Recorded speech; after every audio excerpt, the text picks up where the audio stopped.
An gigeno nyakwara mogi ni odichieng' mari teri makare rwakni machiegni mar yudo weche manyien na mag Migago kokalo RAMOGI TV kama watluo ni mago ma osetimore chakro kiny nyaka sani. Nyakwara mogi kono bende pod timore gi thuolo ni omiyo kamoro amora ma intie bed thuolo mar miwa pachi bende kokalo e nambari 360 kata e Facebook RAMOGI TV Kenya, YouTube kaachiel kod bende nyakwara mogi inyalo luwo wechegi ka idhi at RAMOGI TV KE mondo miwa pachi e weche manyien ma ikoni odichieng' masani e mag Migago. Miyo kamoro amora ma intie nyakwara mogi machiegni wakwongo ayuda ne thund weche. Jalup jatend piny Rigathi Gachagua yawa yanga romo mar jopur e boma ma Mombasa e sama jokanyo yuago kwan matin mag welo. Tatizo ambalo liko sasa ni kuwa familia za wale ambao walipoteza watu wao wengine huenda hawataki kwenda kuchukua mili ama kwenda kuzika katika kule nyumbani. Piny owacho nyalo iko ringre moko mashaka hola kaluwore ni familia magi nigi luoro mar dhi ikogi e miechgi. Puonje chwalo ne jopiny ewi tuo mar Duchenne mathoth ne mako nyithindo ma yawuoyi e sama idhialo odichieng' mar kedo kod tuono e kar thieth mar Abuor e kaunti ma Kisumu.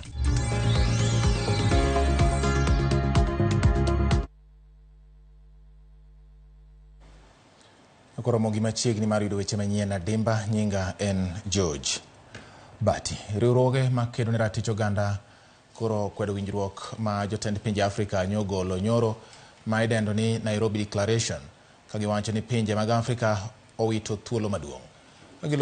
Giloso tok kanyo jotend pinje mag Afrika kod sirikal opedha yanga obokeno.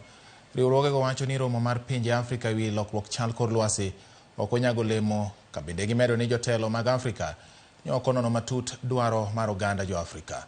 Jesu Duor nigi ler mar wachni. Tok romo mar ndalo adek mar pinje Afrika ewi lokruok chal mar kor lwasi rumo ayanga odiochieng' manyoro, riwruok moro makedo ne ratiro mar oganda koro oko moro kod okang' ma pinje Afrika okawo mar loso chike mabiro konyo e tieko midhiero mikelo kod lokruok chal mar kor lwasi. Riwruogno koro seyo jotelo mane ochopo e twak ewi reso lwasi kuom yiene pinje momeo mondo ng'ad bura ewi duoko mar romono. Africa had an opportunity to define what that fundamentally looks like for Africans, by Africans, governed by our needs. Now, what they only did was just acknowledge that we do need to operationalize such a fund. But that was not an authentic and mindful approach, yet the moment was not seized and thus wasted. The declaration is silent about reforming the system, the structures that made a whole continent, 55 countries, get only $33 billion, yet one country whose presence was very visible in this summit, that country, the United States, got 118 billion worth of STRs. Jokanyo mag riwruogno koro wacho ni duoko mar romono en ranyisi ni pinje mag Afrika ok nyal yudo duoko makare ewi reso lwasi e romo mar COP28 ka gimedo ni pinje jowagunda ok oketo ng'ala manyime gik mamulo ngima jo Afrika kaluwore ni pinje Afrika siko ka yudo pesa matin mar kedo kod lokruok chal mar kod lwasi makelo midhiero mathoth e Afrika. So when there is an Africa Climate Summit, we expect them to speak the language that represents our interests, not to sell out and give the summit to people who are responsible for this climate crisis in the first place. And if you ask me, who are those people? I'm sure you saw them. You saw John Kerry there, who had a full platform to speak, who is supposed to be the climate envoy for the United States of America. There is nobody more responsible for the climate crisis than the United States of America. Africa has been sick for a very long time as a result of climate change, and we finally had an opportunity to visit the doctor. And when we did, no prescription was given. Instead, we were given painkillers as a temporary fix, and here we are yet again. Ekinde maromo mar pinje Afrika ewi lokruok chal mar kor lwasi koro norumo. Wengi duto koro rango romo mar COP28 kama piny Kenya kod pinje moko ei Afrika biro nyagore mondo gibed kod duol achiel. Joyce Oduor, RAMOGI TV. Kwa RAMOGI nyasi mar nyisruok ma idendo ni show ma Mombasa ma itimo e lap ma Mukomani e Nyali ne ochakore ayanga kama jo ohala Jopur kaachiel kod bede ma migepe mopogore opogore yuoro mar nyiso mwandu kaachiel kod chenro magitimo. Kaka jafwambo marwa ma Mombasa George Aoko leronwa shono mageto nyiso lony manyasani mag pur kod pith mag jamni chano yawo ayanga odiochieng' makiny gi jatend piny Kenya William Ruto. Ne en mor kod ilo e alap ma Mkomani Showground Mombasa. Kae, band mar obila ne omako wang' jogo mane oyuore kar nyisruogno kaluwore gi wende kod pangruok margi. Mor ma kamano ne bende onyiedhore vibanda mopogore kuma jo ohala manyiso mwandugi ne temo lombo wang' ji gi yore duto. Achiel kuom vibanda mane watime limbe en mano mar duol mar od bura mane nyiso oganda chenro mopogore mitayo e od bura. Na hapa pia tuko na ansad hapa. Ikiwa mtu mmoja anaweza kusema labda mimi mbunge wangu wa Changamwe nataka nimuone alikuwa ameongea bungeni ama hajaongea, tutakuwekea pale na tutakuwa na screen, utamsikia Mheshimiwa Omari Mwinyi akiweza kuongea katika ile mijadala ambayo imefanyika bungeni. Chike mopogore mosekadhi e od bura kod mago mapodi twak ne opedhi ne jopiny mabende ne omi thuolo mar golo pachgi kaluwore gi chenro magitayo. Kwa hivyo tuwakaribisha wananchi ambao pia wako na petition zao, pengine labda walikuwa hawajui watatutumia njia gani, wakija hapa maofisa wetu wako watawaeleza. Kuna wale wako na inquiry zao, wanataka labda bunge liweze kufanya inquiry kwa matatizo nyeti katika eneo bunge zao, wanaweza pia kuja hapa na kuweza kusema, na mambo mengi sana, na hata feedback pia za kutuelezea sisi kama bunge la kitaifa linaenda sawa ama linaenda vibaya. Komachielo, jopith mag jamni ne bende onyiso jambgi mathothgi gipidho e lony manyasani mar kelonegi yuto makare. Kae ne wayudo jopith mag dhok mag chak. So kuna ng'ombe yetu ambaye anatoa maziwa mengi kuliko yule mwingine, hata endo alikuwa mshindi. Ni huyu ng'ombe ambaye yuko hapa nyuma. Yeye anatutolea maziwa kwa siku, anaweza toa zaidi ya average anatoa maziwa lita 22 kwa siku. Na ukilinganisha na hizi ng'ombe nyingine, hii ndio inatoa maziwa yaliyo bora kuliko wale wengine, kwa sababu hii ndio inaitwa chasi.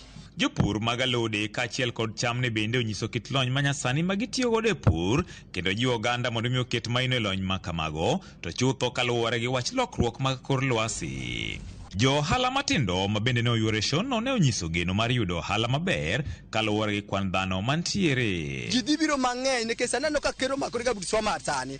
Koro jo Mombasa dhi biro mang'eny, kendo ohala dhi timore maber. Kata wuon ohanda niendi dhi timore maber moingo higa manokalo, nikech higa manokalo polisi ne ng'eny moingo dhano, to dhano ema ng'iewo ice cream. Koro sani dhano ng'eny, dhano sani ng'iewo ice cream mochamore gi non, to kawuono mochak tema sayudo pesa. Je ka Jumapil dhi romo pesa marom nade? Koro anala man ker mondo bi oyaw ka mondo wachak ohala maber. E seche gogo od bura mar kaunti ma Mombasa kotelne kod spika Arub Katri ne bende otiyo gi thuolono mar sidho ayanga tim mar jotuk adhula mag od burano mageto tugo gi rowere mar jiwo gi weyo timbe mayombe e kor gwenge. Na vijana pia wamewachiliwa ovyo ovyo, wengine wanaingia kwa madawa ya kilevya, wengine wanatumia mambo mengine mabaya machafu, wengine wanatumia mapanga huko mitaani. Tukasema wacha tufanye hii tournament kwa miezi mitatu ili tuwa keep busy hawa vijana. Show ma Mombasa ochakore ayanga odiochieng' ma kawuono ni kuma jo ohala manyiso mwandu mopogore ochopo kageno margi ni en ni dhano dhi bedo mathoth, to chutho bang' koseyaw ayanga kiny gi jatend piny William Ruto. George Aoko, Ramogi TV, Mombasa. Kodhi nyime ni jopuonjre mag mbalariany e pinje mag Afrika ojiw mondo mi obed ng'ala manyime e manyo yore mag tieko midhiero mosekel kod lokruok chal kor lwasi mosebedo kadiyo pinje Afrika. Koloso kinde mar keto winjruok mar tich e kind mbalariany mar Weche telo e piny Namibia mong'ere kaka International University of Management kod mbalariany mar Mount Kenya. Jalup jatend piny Namibia Nangolo Mbumba okoni kinde oseromo manyaka pinje mag Afrika uti kanyakla kod mwandu magingo e tayo nonro mag kedo kod midhiero mag lokruok chal kor lwasi. Okoni tar somo mag pinje Afrika nyaka koro ti kanyakla e timo nonro mag science mar rakruok kod midhiero momako oganda. Ten mbalariany mar MKU okoni gibiro timo nonro makanyakla kod mbalariany mar piny Namibia kendo tero jopuonjre ahinya matiegore weche mag thieth mondo tim nonro e piny Namibia kaka okang' mar jiwo ng'eyo margi exchange information, the good practices, knowledge, and we must train our youth to the best of their ability. We want them to become real scientists, not just any paper you get from the university does not make you a person who could rescue your community from all these problems, bringing them water, finding minerals that are now being used to create batteries that will help us not to reduce the emission into the air, whether we like it or not. We are one. We just happen to be in different towns and different counties, but different countries, but we are one. And therefore, the more students are interacting when they are studying, when they are teaching, before they get to the level of politics or become ministers or member of parliament, it's good for us all. It's because you are not going to meet people and say, these people are just from Southern Africa, these people are just from East Africa or West Africa. We are one. Kawasuru nyimeniri uruok mar jochiw thieth mapacho ka dwaro ni mondo migawo mar thieth ochiw ler ewi omenda ma ibiro chok kuom jopiny kaponi okadh chik mar okumba mar thieth. Riwruogego kachiwo dwachgi ne migawo mar thieth kinde mane gichopo mar chopo pach jopiny ne chik no. Bende koro gidwaro ni mondo mi omed ndik jolony makonyo tayo kuonde mag thieth mapacho ka mondo chenro mag thieth ma iyudo e yor lony kaachiel kod chudo mani piny onyago olemo madwarore. Korka kore jagoro mongirore migawo mar weche mag thieth Ari Kimutai owacho ni dwaro mar ng'ado 2.75% mag osara mag jopiny ne aguch okumba mar thieth pod inyalo loki kaluwore kod pach oganda jokenya.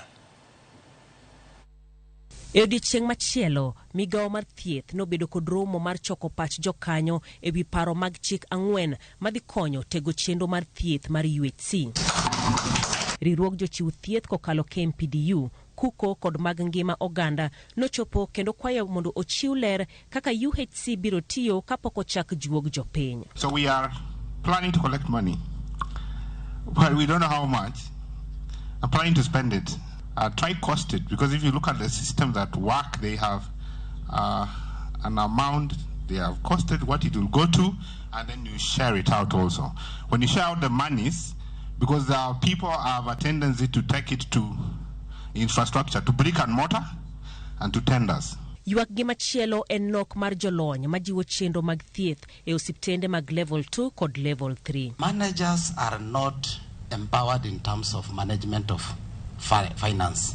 How do we focus to ensure that there will be someone to support them, so that we do not accuse our people thereafter of mishandling finance, and yet they are not well trained, because they are trained to handle human beings. My suggestion would be that we change from the sub-county medical officer to probably sub-county health officer, where anybody with experience and with capacity can actually be able to hold that responsibility. Jagoro mongirore e weche thieth Ari Kimutai osingo mar medo choko pach jokanyo mamoko kanyakla kod loko ng'eto ma 2.75% e osach jopiny. There is nothing that is fixed, and that's why in law we provide for amendments. The proposed 2.75% is currently, but as you are saying, we are coming up with the legislations to bring everybody on board. And if you bring everybody on board, there's always what's called you'll enjoy what's called the economics of scale, because everybody is contributing. Odiechieng' ma kawuono, migawo mar thieth romo kod riwruog governors ma bende biro chiwo pachgi e paro mag chik mag Social Health Bill, Primary Healthcare Bill, Digital Health Bill kod Facility Improvement Financing Bill. Jailieta, Ramogi TV.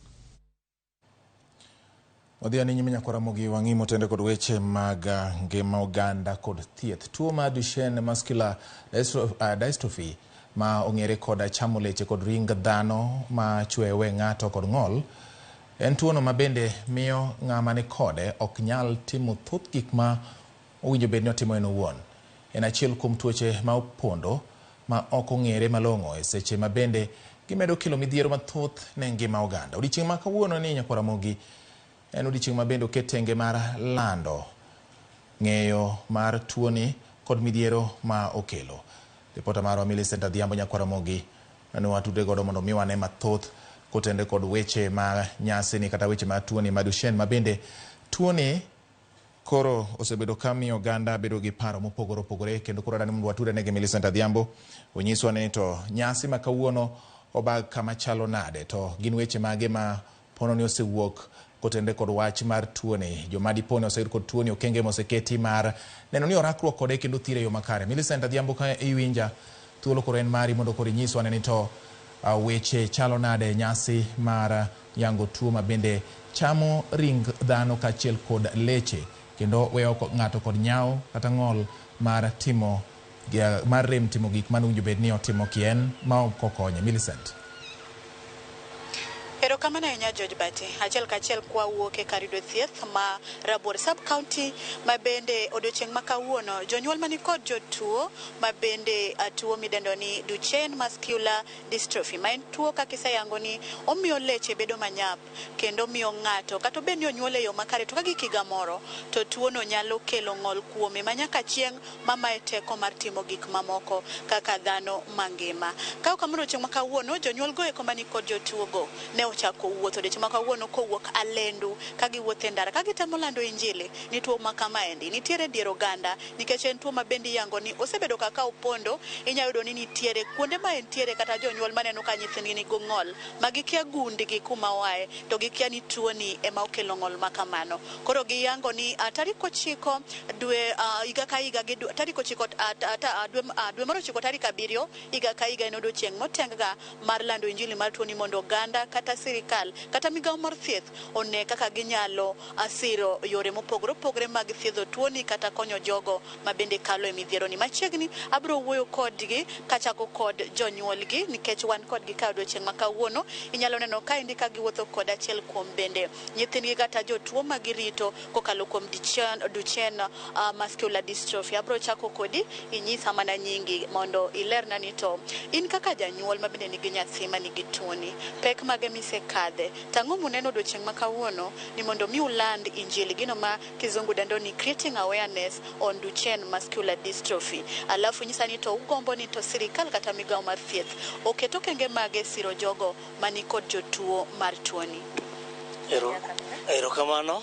An iluonga ni Fred Onunga, awuok e Kubura Ward, Kisumu County. Kawuono ne en odiochieng' makende mar timo awareness ne tuo mar Duchenne, nikech kaka wan jonyuol mantiere gi nyithindo man gi Duchenne, wadwaro ni joma moko ma samoro ok ong'eyo ni nyithindegi nigi tuoni be mondo ng'eye, mondo koro ging'e to nyathine kata ka nigi tuoni to en tuo mantiere, ok kik ng'ato kaw ni en gimoro ma lwet ng'ato kata en gima oane kamoro, but obed kong'eyo ni en tuo mantiere.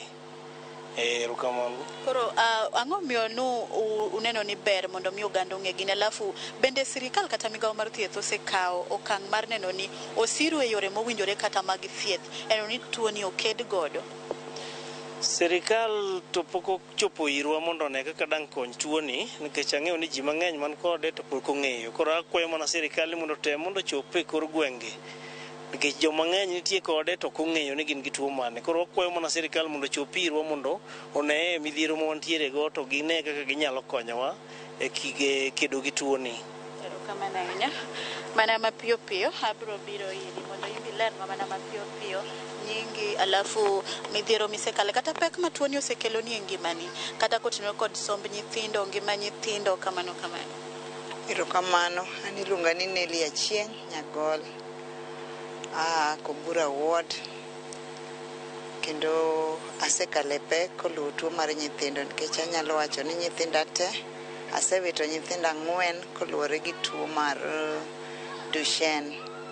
Koro modong' ni be ntiere godo, lakini pek maseneno manyalo wacho mokwongo yor somo ok bed mayot ahinya, nikech thothne ok ginyal somo e normal school. Chopo okang' ma maybe higa 5-6 kanyo koro ochako bet gi shida, to sama en gi shida jowetegi moko ong'eyo ng'ol chako nyiere, koro iyudo ka nyathi bet gi stigma, samoro jopuonj mapuonjogi be are not aware. Gima nyalo wacho kendo e yor thieth be tek, nikech gin joma nyaka timnegi physiotherapy di mang'eny kata ndalo 3 e juma kata diriyo, to samoro iyudo ka pod inyalo tere, inyalo manage nikech ichulo osiptal pesa matin. To ka koro en e ot ma koro idwaro jok manene samoro bet matek, and then jopuonje gi be kata ka ginot ok nyal limogi, giwegi aweya kamano. Koro en tuo ma tije tek, en tuo ma mi chandruok seche te nikech in ng'ama chunye lit seche te. But koro odiochieng' mar kawuono ne waneno ni ber mondo wambe wariwre gi jowadwa mane piny ngima mondo wanyis oganda man kuonde mwadake ni tuo ni nitie, mondo ging'e ni sama nyathi obet gi problem machalo gima nyaka wanon wang'e ni to ang'o matime, to kwaseng'eyo to wachak dak kode maber kaka owinjore wadak kode koluwore gi chik mar daktari. Koro pek mane maduong' mukalega mowinjo bedni kata gino ma nyithindo manigi tuo ni dwaro ga ahinya ma seche moko ka jonyuol mang'eny ok nyal yudo, to ugombo ni kata ka unyalo yudo konyruok kata sir kokalo kuom sirikal mondo mi thieth mar kata rito nyithindo gi obed mayot en ang'o?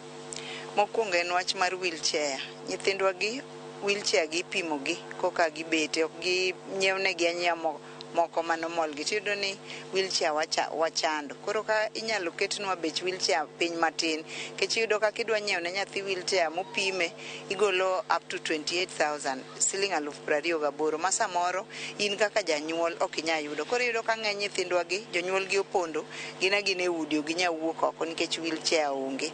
Ero kamano ahinya. Nyakoro magajwang' to chabila gi wayudo ni chal kata gi tuo mar remo ma idendo ni sickle cell. To thothne oganda paroga ni gigiendi gin kuong. Miyo yudo kata ni e kind jogo modak yudo ka joma chuo nitie kaka ringo weyo joma mine kod ting' mar rito nyithindo gi. Omiyo adwa ni awuo gi janyuol machielo madichuo mondo nyiswa ni to kotenore kod wach ni endi en jip mane monyalo miyo joma chuo wetene kapok atero wir daktari mondo lernwa machuo kewi tuo ni to en tuo ma aina mane to ere kaka owinjo bedni ojiw rit mare kata thieth mare. Erokamano kuom nyinga iluonga ni National Odhiambo Care, an achiel kuom jonyuol makalo e pek mar muscular dystrophy, tuo mamako nyithindo ni. Koro gima daher jiwo kabisa ne jonyuol machuo machal koda makalo e midhiero ni tuo ni otek kendo management mare ok yot ahinya. Koro gima dwa tim sirikal mondo donjre to kik gi assume gibed mondo gidonj kata kor gwenge to ging'e nikech jonyuol mang'eny nitie kod tuo ni to ginyal detect to nikech sirikal kobiro e ground mondo ng'e gima timore mondo mi gikonywa. Koro ok en tuo mawach ni en akas, it is a reality kendo en gima nitie ma kuom jonyuol mang'eny kik giwach ni tuo ni oa kata korgi nyako kata korgi mama mikendo kata korgi dichuo. En tuo mantie worldwide, ok ni en Kenya ka kende, to jo Kenya pok ofwenye ng'eyo adieri makende. Mano ema nyalo wacho. Jip mane mnyamiyo chuo weteni? Jip manyalo miyo chuo wetena ni kik gibedi ni tuo ni giparo ni en akas, ni koro kata noa kodgi dhako kata kodgi dichuo to gibedo beda gi mijing'o kamoro amora ma ginyalo donje nikech chopo samoro ma nyathi chopo kata mana 14 years 15 years thothne gimako nyithindo machuo. Koro yudo ka nitie kuonde moko ma ng'ama miyo pek nitie ok onyal donje kaka luoko nyithindo gi kata pek ok onyal ting'e. Koro gijiwre ajiwa kod jogi mondo en tuo minywako mondo ji okonyre ji obed kanyakla. Erokamano ahinya. Mana kamano nyakwara Mogajwang' achiel kachiel abo teri nyaka ir daktari mondo lernwa ni to Duchenne muscular dystrophy en tuo aina mane, to ere kaka winjo bedni okenge symptoms ga en mage kata ranyisi mage gin mage, to ere okenge ma winjo ket kare e konyo kata rito nyithindo gi eki mondo mi kata ka sirikal nyalo donjore mondo odonjre one kaka konyo jonyuol ma bende ni kod jotuo. King'iyo kamera chak na gini. Erokamano, nyinga iluongo ni Michael Odondo, an daktari rabuor e kiwango mar clinical officer. To en adieri kaka isewinjo ka jonyuol mag nyithindo gi ngekonu matin kaluwore gi wach mar tuo mar Duchenne. Duchenne en tuo mar leche kaka usewinjo, to en tuo ma luwo ng'ato e nyuolne, kata ma wadendo gi dho mbogo ni genetical. En gima inyuolo go ng'ato to onyalo nenore sama onyuol ng'ato kata ojuko ng'ato e wi dongo. Koro en tuo mar leche, to sama omako leche onyalo mako leche matek gi kata leche mayom ma nitiere kuom fuoni manie i del. Koro ranyisi mage bro luwore ni omako leche mage, to bende gin e groups, ok en tuo achiel, gin tuoche mang'eny momako leche, koro gin group of diseases. To ranyisi ma kawaida mang'eny ji ong'eyo en ni onyalo miyo ler bedo mothal, bedo gi rem, wuoth nyalo bedo matek, to bende komako leche ma oluoro adundo kata mana obo, to ng'ato nyalo bedo gi chandruok kuom yueyo, kata difficulty breathing, kata onyalo bedo gi shida mag adundo, tuoche mag adundo. Onyalo bende ketho dongo mar nyathi, ma iyudo ka nyathi kata ka nie skul to bedo gi learning difficulties, ok obed nyathi manyalo mako gik moko mapiyo, nikech koro brain development bende obed affected. Koro onge kod thieth ma waluongo ni definitive, tiende ni ma inyalo thiedhego morum ma koro chango, lakini nitiere gik minyalo tim manyalo miyo ng'ama nigi tuono bende bed as comfortable as possible, kik obed ni ochandore sana. Inyalo konye e wuoth mare, to maler wan gi jathieth mar ruecho bende biro konyowa kuom ng'eyo mang'eny kuom thieth mare. Erokamano ahinya. Mana ka watieko, inyalo medo jiwo tiend kama daktari oweyogono kaka ng'ano mosebedo ka timo ruecho kod gigo mamoko mar miyo nyithindogi gibed ka gidak ka rem odok chien. King'iyo kamera, chagi nyimi. Erokamano. An Lilian Onyango, occupational therapist in charge Rabur Sub-County Hospital. Koro wach mar muscular dystrophy ni asebedo ka handle nyithindogi kuom higni koro 3 kama nyaka nadonje e Rabur Sub-County Hospital ni. Koro en tuo ma hinyo muscles ahinya, kendo yudo ka nyathi ka nitie gi tuo ni mondo mi otim activities of daily living tek ga kabisa. Koro as an occupational therapist, we come in to do muscular massage, alafu then we train on stretches, we train on contracture management, because when they have this disease, contracture yani tiendgi koro moko ok nyal riewore. Koro wakamin mondo wakonygi mondo tiendgi gi oriere. Koro kata ka yudo ka nyathi nitiere wheelchair, wapuonjo joma mine ni wheelchair king'iew ne nyathi, wheelchair onego bed kama. Koro in that time wawacho ni wheelchair assessment.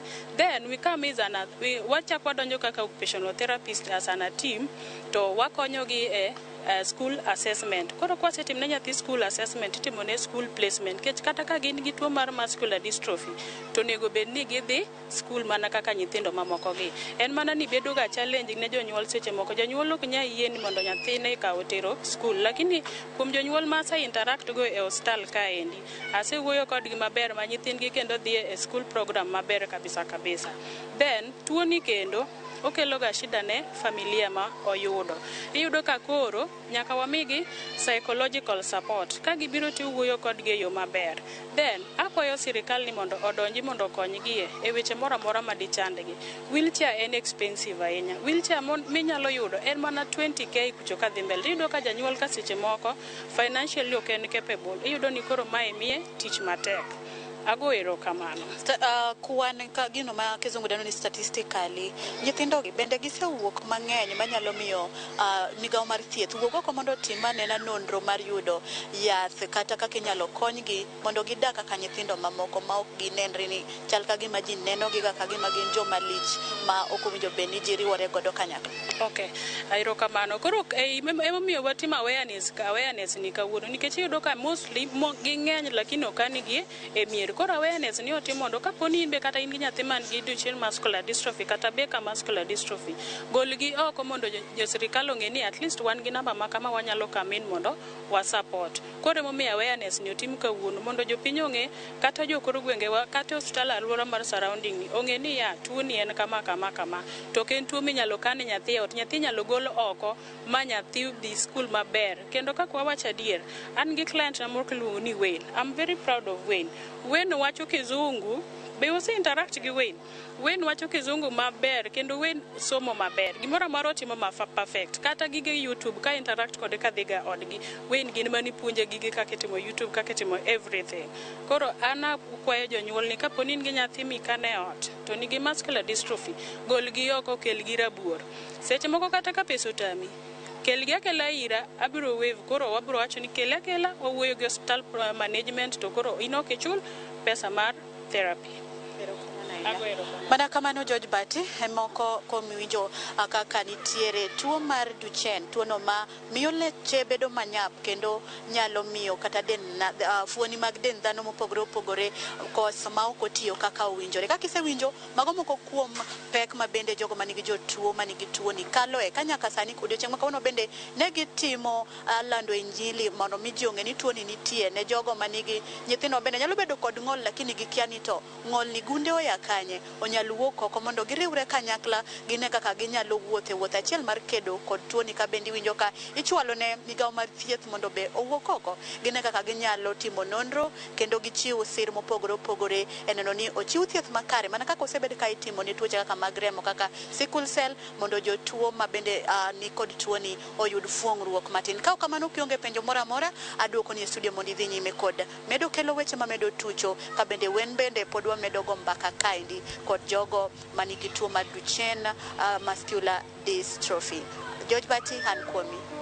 Erokamano Nyamili Center Dhiambo kuom lipot manimba kendo ng'eyo makoro jolony omedo nyiso jopiny ewi tuo ma miyo leche mag ng'ato ok nyalo bedo ni nitiere kod tekruok moromo kendo miyo ng'ato bedo kod pek e timo tich ma owinjo bed notimo ki en kendo chuno ni koro ng'ato manyaka konye mondo otim tijego. Millicent ang'eni pod iluwo wach mar nyasino kendo e weche mamoko manyien mabiro ang' ne yang ne oganda kaka jolony biro medo twak ka gipuonjo jopiny kod gima de giher mondo jopiny ong'e ewi tuo ni kech wacho ni en tuo manyalo mako nyathi kendo dipoka omiyo nyathi ng'ol to ok ng'inyiso ni winjo bed ni pando joma chal kod mago pod inyalo konygi kendo inyalo migi rwecho makare maneno ni gibedo ngima makare. Erokamano nyakora mogi ka wamedo dhi nyime kod weche manyien gi sani to we wakaw yweyo moro machuok nikech sa koro romo sa mwadwa ni wayude pi moro matin in bende kama intie medo singoni ni pod wan gi weche mathoth kendo mamit ma pod dong' mwinjo bed ni ng'eyo ka waduogo aneno kama uri kam gundho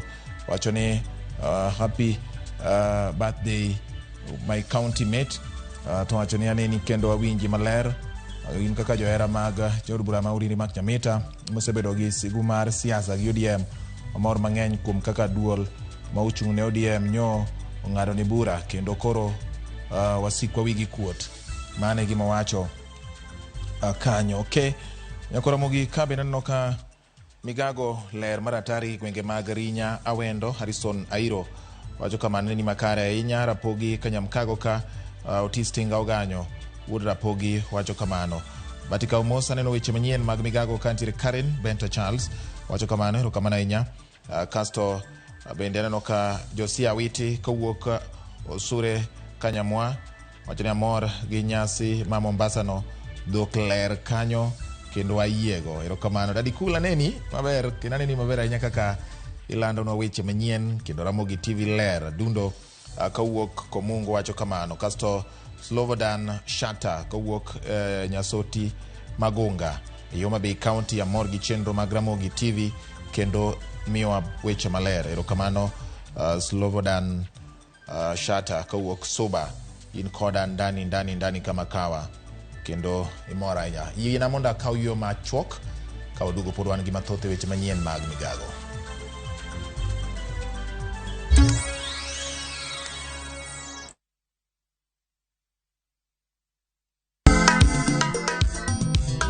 Ma e chenro makelo ni danji malie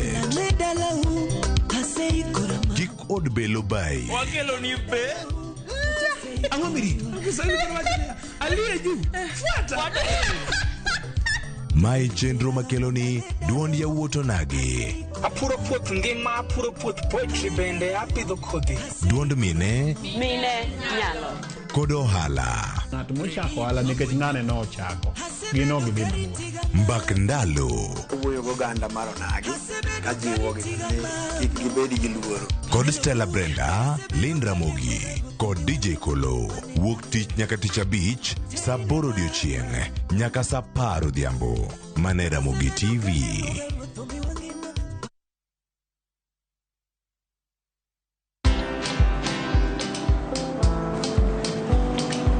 Niaje?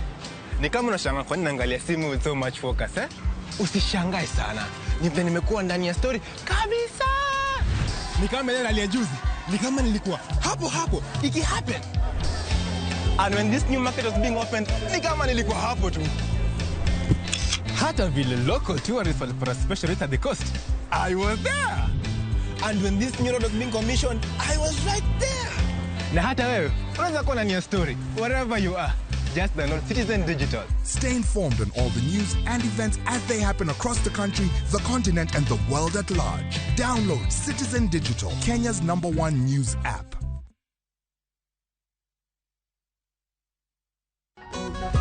Can we understand an unspoken language? Itaweza sema habari ya asubuhi. Can it be a way to savor each moment? Sisi tunajua it can start lifelong stories. Be the center of celebrations and so much more. The more the milk, the better the chai. Chai kweli in a Brookside Dairy Best. Wekelea na shabiki kaende. Nilikuwa nafikiri Mungu ataniita kabla sijapokea pesa kama hizi.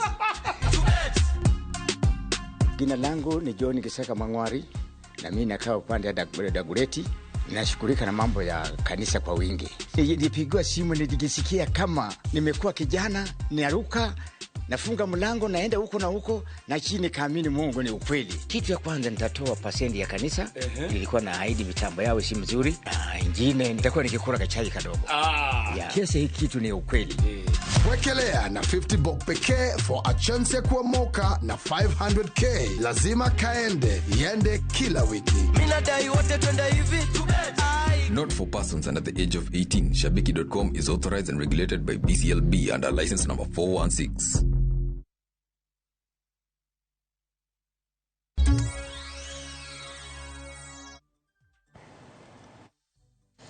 Wadhi nyime nyakora mogi bangu kiweo matin mana nyisi na okoro wangiane mutende weche mag thieth mamoko kama duol mar gavana oseo jatend Migago mar thieth Susan Nakumicha kuom chiwo twak e od bura motende kod weche mag thieth ka ok okawo pachgi. Gavana wacho ni paro mar twak ma ochwal e od bura ma oting'o weche mamulo weche mag omenda e thieth kod nonro margi dhi ataro mar chenro mag thieth e kaunti. Jatend Migago Nakumicha kata kamano to wacho ni gavanas biro yudo bok mani kod nonro ma ochwal ne twak ni mar nondogo ne owuok e lipode manitiere e Migago mar thieth. The team has retreated to write a report.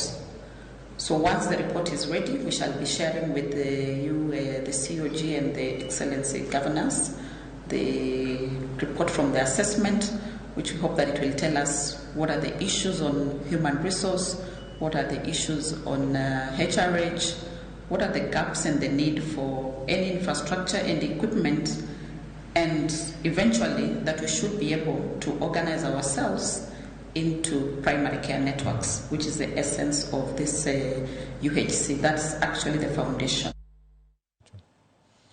Kawa dhi nyime wangie motende kod weche mag 10 counties to kod kaka unjo bedne tayo gi duol ma ochung' ne kedo kod mibadhi e pacho ka EACC ogolo siem ne 10 counties ma pacho ka wi apise magi chuogo.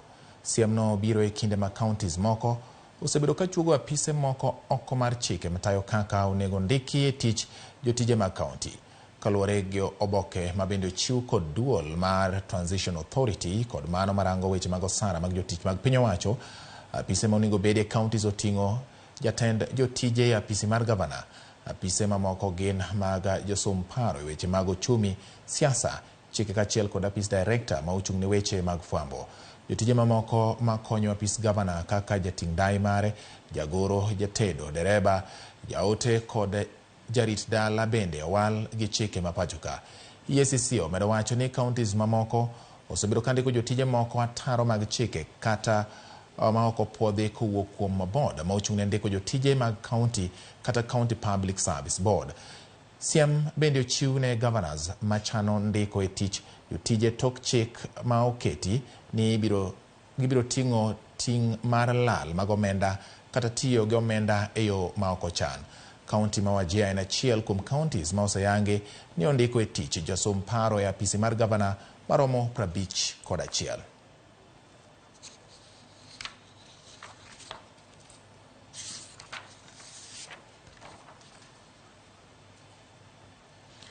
Kawasuru nyakwara mogi wang'yo motende kod weche mag do kod kaka winjo bed ni tayo tijegi kamano ni bad migawo mar do kwedo kang' ma okawo gi duol ma ochung'ne osajo tich piny owacho SRC ma donjo e chenro mar pogo kendo pango omenda ne bad migawo no. Chenro ma bad migawo no wacho ni owinjo tim gi Judicial Service Commission. Jang'ad bura ma pacho ka dwaro ni SRC owe donjore e chenro no kendo mondo duok omenda ma duol no ogolo e bad migawo no ne e kinde budget ma kata e kinde ma gichano budget margi.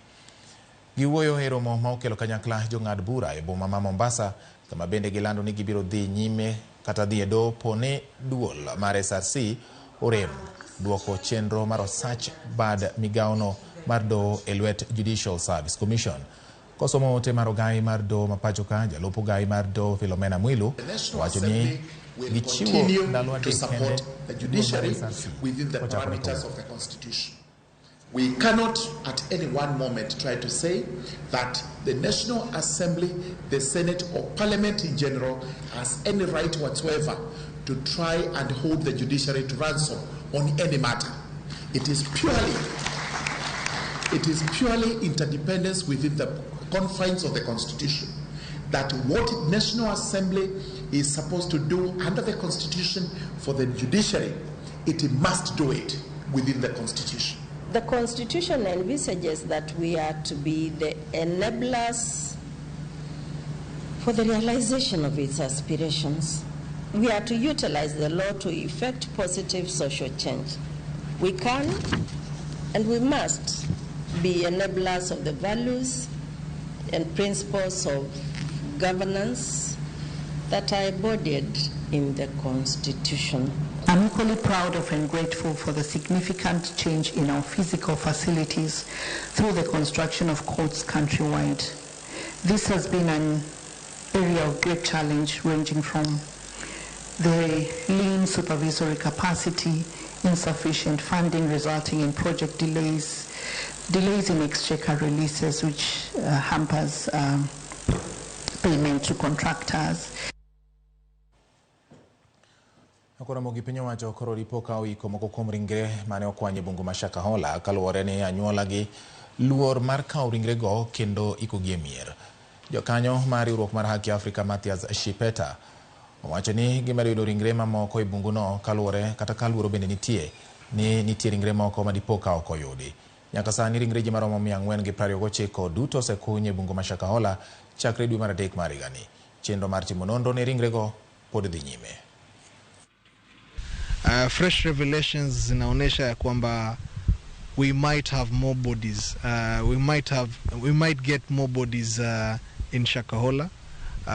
Kulingana na ile tu pite tu zile za pale ndani, tukaweza kupata shallow grave ambayo ndio huo mwili mmoja ambao tumefanyia postmortem leo, na kulingana na vile statistics zinaenda, so far ni 429 bodies ambazo zimefanyiwa postmortem, with many other more bodies expected to be found in Shakahola. It is shocking, na bado ni jambo ambalo linatushtua sisi kama nchi, kwa sababu hatujui prosesi hii itaisha mwezi gani. Sasa tumefika mwezi wa Septemba, huenda tukaenda paka mwezi wa Disemba tukiendelea kutafuta mili, na huenda pia tukawacha mili mingine ambayo labda hatutaweza kuipata katika sehemu ile ya Shakahola. As we go on, sasa wameanza process ya embalming ili mili ile isiweze kuharibika zaidi, kwa sababu kuna haja ya kwamba sasa baada ya kufanya DNA tutaweza kuunganisha familia na mili ambayo iko pale. Na tatizo ambalo liko sasa ni kuwa familia za wale ambao walipoteza watu wao, wengine huenda hawataki kuenda kuchukua mili ama kuenda kuzika katika kule nyumbani. Kwa hivyo bado tutabidi tutafute familia hizo ili tuweze kupata consent ya kuweza kuwazika labda Shakahola ama pale mahali ambapo itakuwa imetengwa na serikali. Wadhi nyime nyakora mogi sirikand kaunti ma Homa Bay kaokalo e bad migawo mar pur osetieko ikruok ne chenro mar ndiko jopur e chenro mag geto ndiko jopur ma kwan gi oingo 500 kaka achiel kuom yor ting'o malo chiemo kaachiel kod chenro mag pur kod neno ni kaunti ma Homa Bay obedo kod chiemo moromo. chenro mar ndiko jopur chakore juma manyien kendo obiro dhi nyime e wards duto 40. Ali Abich man jafwambo marwa ma Homa Bay miyowa ler. Migago mar pur e piny owacho ma Homa Bay osebedo ka tiego jogo mabiro tayo chenro mar ndiko jopur, chenro ma itimo mar ng'iyo kwand jopur mantie e kaunti no, kothe ma opogore ma gipidho kod lach mag puothe ma gisebedo ka gipuro. Jalup gavana e kaunti no Yugi Magwanga oyango ni chenro mar ndiko jopur e kaunti no biro chakore juma manyien kendo gigeto ndiko jopur ma kwandgi ohingo 500 e kaunti no mangima. Wabiro chako exercise ni chakre samora mora e juma manyien. Wadwa ni mondo wandiki jopur ma ok thin ne 500,000. Magwanga wacho ni chenro mar ndiko jopur biro konyo kaunti no e ng'iyo kit kony monego bed ni miyo jopur kalure kod gwenge ma gipure, ng'iyo kit kothe ma opogore ma gisebedo ka gipuro kod manyo yore minyalo migigo sir motegno mar bero sekta mar pur e kaunti no. Ka watimo budget kaka migawo mar pur kod pith, to wang'eyo ni pesa mwanyalo keto e migawo no romo nade, tang'o gang'o mwinjore be ni timo e iye ka, to wang'eyo ni eka di mantiere mwanyalo timo godo gimoro. Data mwachokoni biro konyo godo the national government kasama koro wa register for subsidized fertilizer, to wang'eyo ni jadi ma puro dhano madhi timo registration dhano 503 mano ma wakao kaka agripreneurs kata jomiluongo ni enumerators ma dhi choko nwa data gi. Moko kuom jopur mane walosogo osiro mokalo chenro no ka gidwa ni mondo sirkand kaunti no bang' tieko chenro mar ndiko kendo kawo nonro mag jopur obi ochiwnegi sir motegno mondo giyud konyruok kalure kod chenro mag pur ma gitimo. Ka nitiere kaka ginyalo upgrade nwa weche mag pur, wanyalo yudo certified seeds, wanyalo yudo fertilizer mwatimo godo genene de pur manyasani. To nyalo konyowa kabisa nikech chien kucho choni nyalo nwang'o ka wapura pura, irrigation ne watimo mana gi lwetwa, to sani tinde watimo irrigation system watiyo gang'owa gi weche mag pipes gi, to watimo irrigation to gige wagi wayudo kaka wakonyore. Koro wagombo ni ka sirikal nyalo keto input ne moro mondo mi at least otimnwa value addition e wi purwani. Government omiwa e kothe manyasani manyalo konyowa. Kute be chandowa kaka nyamiwa support achiel kuom mago irrigation facilities be kanya yudore sirikal nyalo konyowa mano. Sani ng'ene season opogore, oyudo ka sani samoro chieng' rieny, samoro koth chwe, koro ywayo kothe mapiyo piyo mondo wayud go yuto mapiyo piyo mondo konyo oganda mamoko bende. Jopur okwa mondo bi ochiw nonro margi mondo kony sirkand kaunti e yore minyalo konygigo. Ali Abich, Ramogi TV, Homa Bay.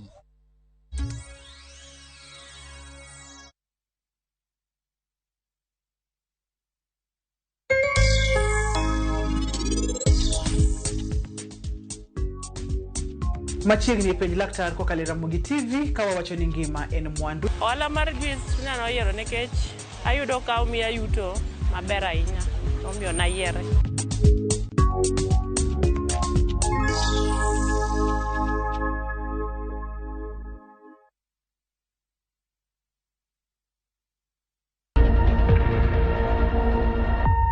Obed paw siasa, ohala, telo, thieth, jiwo ratich oganda kata mana somo.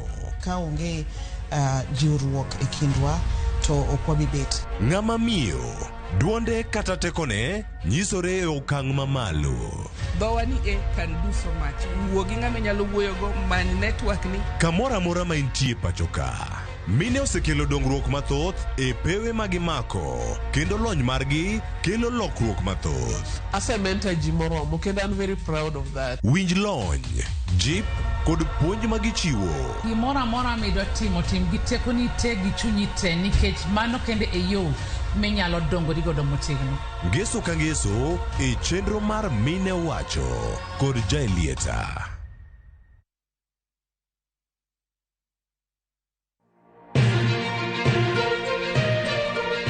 Weche manyien mamulo dhod chunyi maiye gin mago machiegni kodi. Weche thieth, anyuola, ohala to kata rita. kautuch to wan kode. Kotimore skunde e gweng'u ne wedeni kata osiepe magi duto wan go. Wan kae mar neno ni ng'eyo gima biro kendo bedo gi ikruok motegno. Onego ing'e gima timore e seche motimore mapiyo piyo to mae e kama iyude wechego.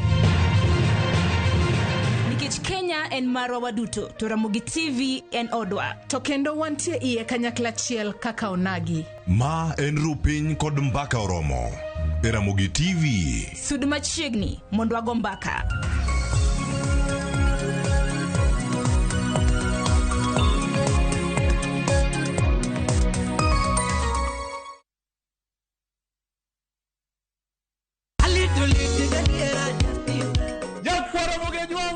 Chiegni e show mamit maraktari ma iluongo ni Ramogi Night wakelo go ticha beach katicha beach seche machal kama. Ka in jahera mar luo benga kata ajawa wakelo ni ngolo mobedo piny mayueyo mana mo. Lungani kolo con instrumental kaberni be inyalo lungani Boy Handsome Within and Without. Boy Handsome moment away aroji bed and breakfast sama pekni tilungani ngenja the entertainer.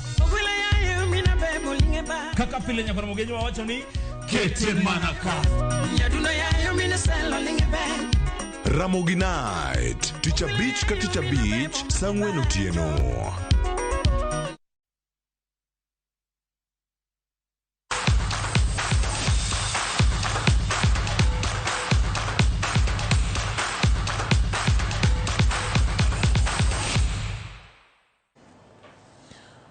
Wadonjo weche mag tuke mag liga duto mag opich okapu ochungie pacho ka tok do golo chik makamano. Denis Opio chopo e nyima do ka odwaro ni mondo mi chung kata ne chung duol ma ochung ne tayo tuke mag basketball e pacho ka. KBF tayo league mar season mag 2023-2024 to kod tuke mamoko moten kod opich okapu. Jagoro mar KBF Ambrose Kisoi yango ni barua manondiknegi kod jokanyo mage to kod jotelo mag counties uchungo tuke go duto ka koro gibiro luwo chikno. Matimore e kinde ma tielo mokwongo mag lig no ne otugi gi kodira mokalo ka lig ma piny bende ne ikore mar mondo mi ochaki.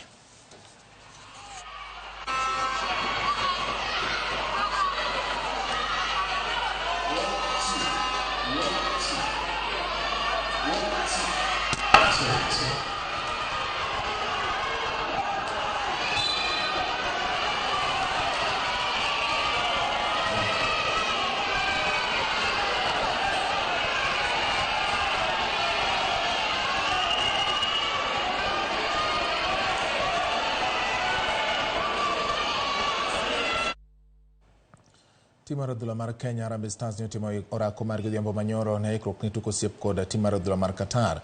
Tugo makama idhi tugi odhiambo ma kawuono kochakore kar saa 12 mar odhiambo ka Harambee Stars tiyo kod thuolono mar ikore ne tuke mag laro tuke kata laro tiko mar donjo e tuke mag World Cup. Kocha Injin Firat nigi geno ni otego kata timni no otegno ka thoth jotugo bende ma ogwelo ne tuke mag osiep gin matuge pinje maoko. Jotugo nyiso ikruok mar yudo loch e tuko osiepno. Ni level tofauti, level kubwa. Kujigeji na timu kama hizo inafanya unakuwa ready.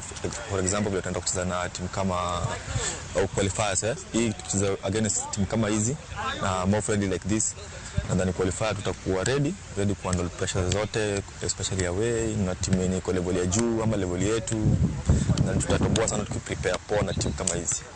It's important because to prepare well enough to tackle the qualifiers, now also to bring up the confidence and to gauge ourselves how far we are.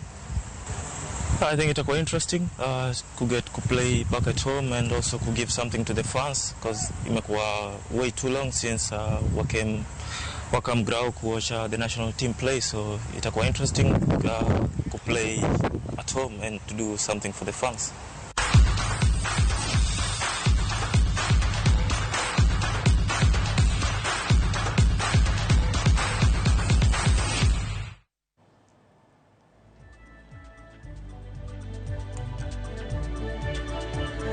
Erokamano nyakora Ramogi kuom keto Ramogi TV mane mekelo wa giko mar weche manyien na mag migago gi thuloni.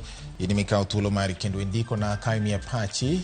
Adwoko ni erokamano ahinya kendo amor kodi. Kaneno ka Henry ayora mawuok e gwenge mag Bogita, ineno yo makare. Felix kawuok Homa Bay winjo maler ahinya, kendo ineno ka piny okwe makare. But ing'e lendo ayieni mano Mina Boy kawuok Karungu wacho kamanero kamanya Mina Boy kuom yiero Ramogi TV odiochieng' ma kawuono. Migago ler maratari gwenge mag Linyawendo ka kendo mora ahinya gi weche manyien. Omiyo gie sani to e koro wayienge gi kanyo nyako Ramogi mathoth kendo iyudo kokalo e weche mamoko manyien. Parni koromo sa 10 ibotudori kodwa e weche manyien ma kagi kacha. Koromo sa 1 gi sa 3 otieno weche manyien e ora dimba biro ni sa ng'ich welo kachiel kod oimore. Omiyo pod wan gi mathoth mwaiko ni mesa maro makawo weche manyien, kendo kamoro amora ma intie bed gadier ni biro yudo mathoth kendo biro bedo gi ng'eyo kuom gik matimore e pacho ka kod pinje mamoko.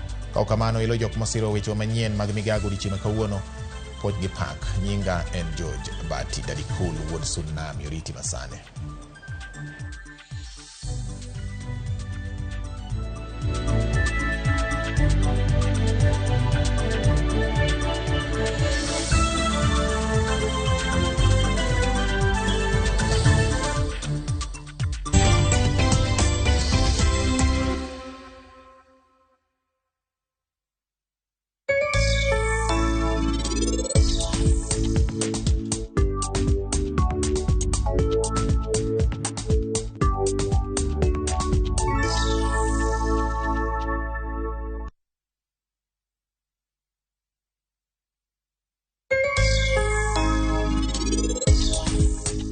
Wuok kae kaye wang' matek. Odhi kor gi jitu. Ne, wanyalo timo kama. Wanyalo dhi kamoro achiel kor gi jitu sani.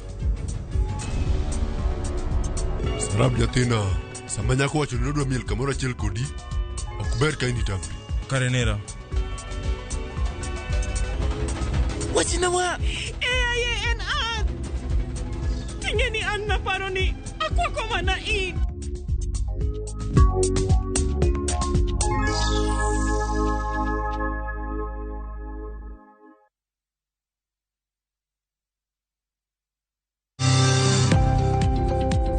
Ohala gi mwandu wakelo ni jolony e weche ohala. It is important mondo wan kaka joluo wabed gi dongruok. Wafwenyo ni adiera matut mag timo ohala. Tijni kidwa time en mana mashin mar luoko to gi kuminya yude pi.